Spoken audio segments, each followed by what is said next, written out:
அஸ்ஸலாமு அலைக்கும் வரஹ்மத்துல்லாஹி வபரகாத்துஹு. தினமும் ஒரு ஹதீஸ்.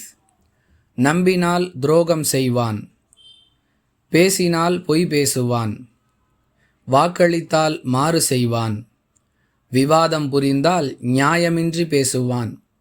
இந்த 4 பண்புகள் எவனிடம் இருக்கின்றனவோ அவன் வடிகட்டிய முனாஃபிக் ஆவான்.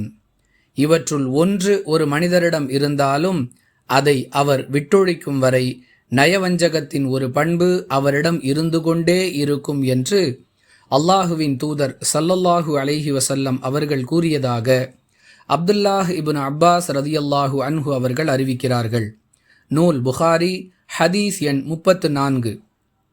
அன்பிற்குரிய அல்லாஹுவின் நல்லடியார்களே, நம்பிக்கை துரோகம் செய்வது, பொய் பேசுவது, வாக்கு மாற்றம் செய்வது, விவாதத்தின் பொழுது நியாயமின்றி பேசுவது ஆகிய அருவருக்கத்தக்க குணங்கள் நம்மிடம் வராமல் நாம் நம்மை பாதுகாத்து கொள்ள வேண்டும்.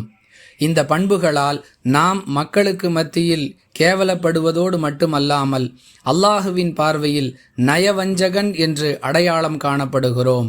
இப்படிப்பட்ட ஆபத்தான நிலையை விட்டும் அல்லாஹ் நம்மை பாதுகாக்க வேண்டும். நாமும் அதற்காக முறையான முயற்சிகளை மேற்கொள்ள வேண்டும். வாஹிரு தஅவானா அனில் ஹம்துலில்லாஹி ரப்பில் ஆலமீன்.